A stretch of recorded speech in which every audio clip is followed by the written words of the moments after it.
आइए जानते हैं आज की कुछ अंतर्राष्ट्रीय खबरों को। पहले एक नजर आज की हेडलाइंस पर। यूपी के हाथरस में सत्संग के दौरान मची भगदड़, 25 महिलाओं समेत 27 की मौत, कई घायल। क्या है अभय मुद्रा, जिसका राहुल गांधी ने लोकसभा में किया जिक्र? अजमेर दरगाह के चिश्ती क्यों भड़के? एक बालक 99 नंबर की मार्कशीट लेकर मना रहा खुशियां, पीएम मोदी का राहुल गांधी पर निशाना। भारत ने बनाया दुनिया का सबसे ताकतवर गैर परमाणु विस्फोटक। पहला सीबीआई अरेस्ट और दूसरा, अरविंद केजरीवाल ने एक साथ 2 एक्शन पर दे दी चुनौती। हाथरस में सत्संग के दौरान भगदड़ में कई लोगों के मारे जाने की आशंका, आखिर क्यों मची भगदड़? सोना लगातार दूसरे दिन हुआ सस्ता, चांदी की बढ़ी कीमत। भाई लव ने कबूला सोनाक्षी जहीर की शादी में शामिल ना होने की बात। हिना खान का ब्रेस्ट कैंसर का ऐलान करने के बाद पहला पोस्ट, बताया कैसे अवार्ड शो के बाद पहली कीमोथेरेपी के लिए पहुंची अस्पताल। और रोहित शर्मा के बाद हार्दिक पांड्या का भारतीय T20 टीम का कप्तान बनना लगभग तय। उत्तर प्रदेश के हाथरस स्थित रतिभानपुर में सत्संग के दौरान भगदड़ मच गई। भगदड़ मचने से 27 लोगों की मौत हो गई और हादसे में कई महिलाओं और बच्चों के भी घायल होने की खबर है। इस हादसे पर संज्ञान लेते हुए मुख्यमंत्री कार्यालय ने जिला प्रशासन को घायलों को तत्काल अस्पताल पहुंचाकर उनके उपचार कराने और मौके पर राहत कार्य में तेजी लाने के निर्देश दिए हैं।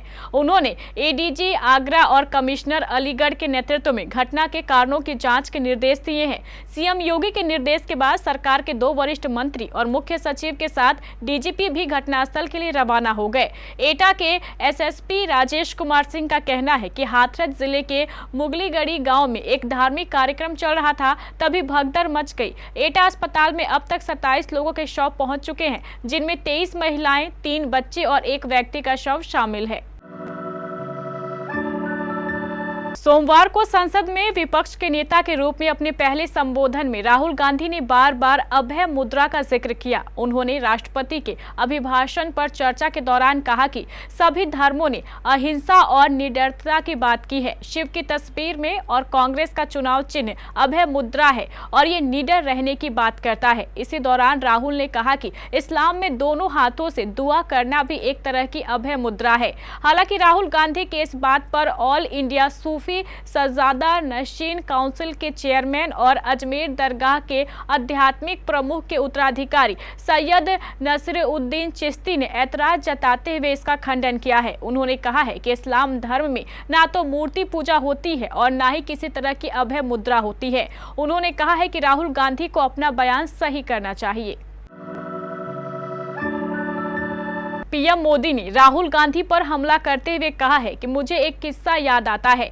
99 नंबर लेकर एक बालक घमंड में घूम रहा था, सभी को दिखाता था कि कितने मार्क्स आए हैं। लोग भी उसको सराहते थे। फिर टीचर कहते थे कि किस बात की बधाई दे रहे हो, ये 100 में नहीं बल्कि 543 में 99 लेकर आया है। पीएम मोदी ने यह भी बताया है कि कांग्रेस इसे अपनी जीत क्यों बता रही है।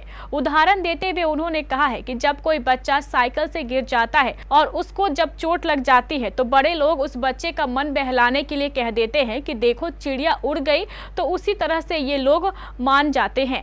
पीएम मोदी ने कहा है कि कांग्रेस के इतिहास का पहला मौका है जब लगातार 3 बार 100 का आंकड़ा पार नहीं कर पाई। कांग्रेस के इतिहास में तीसरी सबसे बड़ी हार है। अच्छा होता कि कांग्रेस अपनी हार स्वीकार करती। 2024 में जनता ने विपक्ष में बैठने का जनादेश दिया।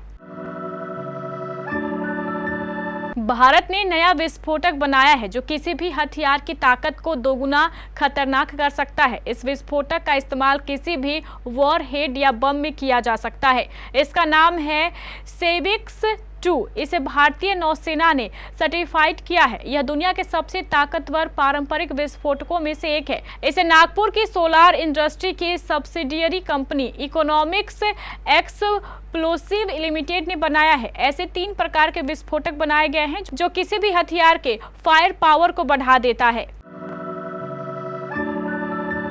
दिल्ली के मुख्यमंत्री अरविंद केजरीवाल तिहाड़ जेल में बंद हैं। अरविंद केजरीवाल की मुसीबत कम ही नहीं हो रही है। पहले ईडी का एक्शन और अब सीबीआई का शिकंजा कस गया है। दिल्ली शराब घोटाला केस में ईडी के बाद अब सीबीआई ने भी अरविंद केजरीवाल को गिरफ्तार किया है। अरविंद केजरीवाल फिलहाल सीबीआई केस में 12 जुलाई तक न्यायिक हिरासत में है। इस बीच अरविंद केजरीवाल ने दिल्ली हाईकोर्ट का दरवाजा खटखटाया है। अरविंद केजरीवाल ने दिल्ली हाईकोर्ट में याचिका दायर कर अपनी गिरफ्तारी को चुनौती दी है और कहा है कि उन्हें गिरफ्तार किया जाना एकदम गलत है। दरअसल दिल्ली हाई कोर्ट आज यानी मंगलवार को दिल्ली आबकारी नीति घोटाले से संबंधित भ्रष्टाचार के मामले में सीबीआई द्वारा मुख्यमंत्री अरविंद केजरीवाल की गिरफ्तारी को चुनौती देने वाली उनकी याचिका पर सुनवाई की। अरविंद केजरीवाल ने यह याचिका सोमवार को दायर की थी। उत्तर प्रदेश के हाथरस में एक सत्संग के दौरान मची भगदड़ में मरने वालों की संख्या और भी बढ़ सकती है। इसकी पुष्टि एटा के एसएसपी ने की है। उन्होंने कहा है कि अब तक 27 लोगों की मौत हो चुकी है और घायलों को अस्पताल पहुंचाया जा चुका है। एटा एसएसपी राजेश कुमार ने कहा है कि एक दुखद घटना घटी है। हाथरस जनपद में सिकंदरा राव के पास मुगलगटी गाँव में भोले बाबा का कार्यक्रम चल रहा था। भगदड़ के कारण लोगों की मौत हुई है। हमारे यहाँ एटा के अस्पताल में 27 शव आए हैं, जिनमें 23 महिलाएं, 3 बच्चे और 1 पुरुष शामिल है।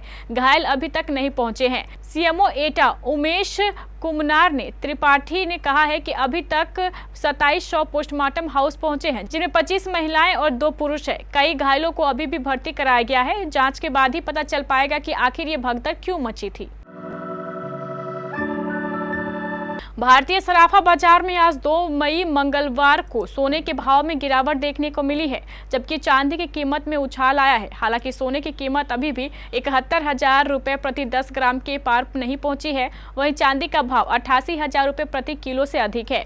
राष्ट्रीय स्तर पर 999 शुद्धता वाला 24 कैरेट के 10 ग्राम सोने की कीमत 71,858 रुपये है, जबकि 999 शुद्धता वाली चांदी के भाव 88,085 रुपये किलो है।